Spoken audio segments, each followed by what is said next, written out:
Explosions rock Lebanon, a nation in fear. Lebanon found itself shaken to its core on a day meant for mourning. Explosions ripped through the nation, turning ordinary objects into deadly weapons. Pagers, once symbols of simple communication, became instruments of terror. The death toll climbed, reaching at least 32 souls lost, a grim testament to the violence that gripped the nation.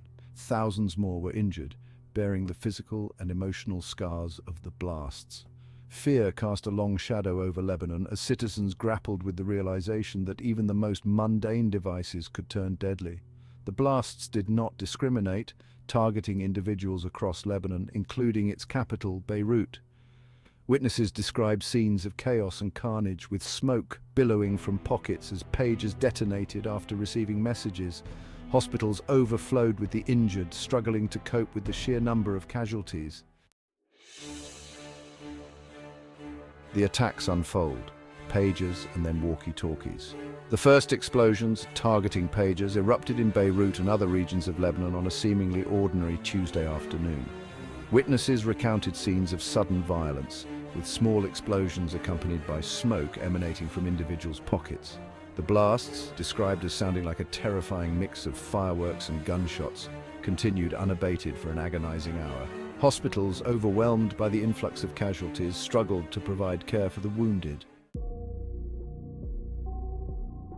Unveiling the devices, from pagers to walkie-talkies. The walkie-talkies at the center of the second wave of attacks were identified as Icom ICV-82 models, a product of the Japanese brand Icom.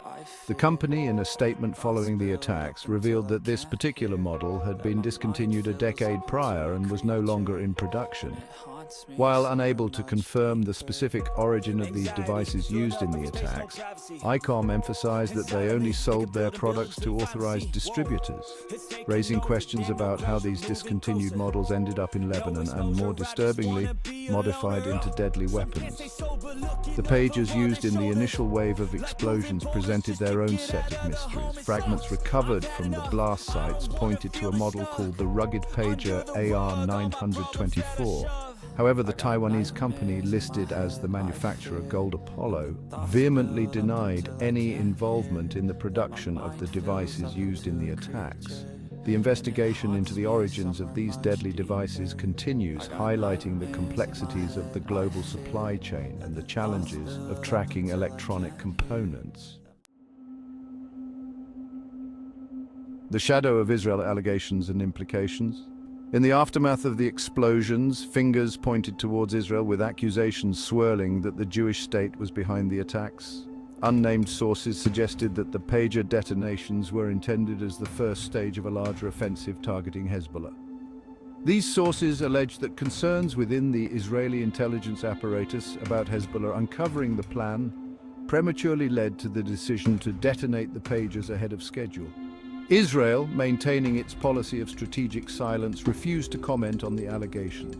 Analysts, citing Israel's history of employing advanced technology in targeted operations, particularly against Hezbollah, considered Israeli involvement highly likely. The sheer scale and audacity of the attacks pointed towards a level of sophistication and infiltration that few other actors in the region could achieve. Hezbollah's reliance on low-tech communication devices, such as pagers, stemmed from a strategic calculus aimed at minimizing the risk of interception and surveillance, particularly by their arch-nemesis Israel. Recognizing the advanced capabilities of Israeli intelligence, Hezbollah adopted a cautious approach to communication, favoring devices that were considered more difficult to track and monitor compared to mobile phones and other modern technologies. This low-tech communication strategy was rooted in Hezbollah's deep-seated concerns about Israeli surveillance and the organization's determination to safeguard its operational security. Ironically, this directive, intended to enhance security, may have inadvertently alerted Israeli operatives to Hezbollah's shift towards alternative communication methods, including the use of pagers. The recent attacks on Hezbollah's communication network exposed the vulnerability of all forms of communication in the face of sophisticated intelligence gathering and attack techniques. Victims of violence, families torn, lives lost. The human cost of the explosions, a grim reminder of the devastating impact of conflict, extended far beyond the raw numbers of dead and injured. Among those killed in the pager attacks were the sons of two Hezbollah members of parliament, a poignant symbol of the indiscriminate nature of the violence. The daughter of another Hezbollah member also perished in the blasts, highlighting the personal tragedies that unfolded amidst the chaos.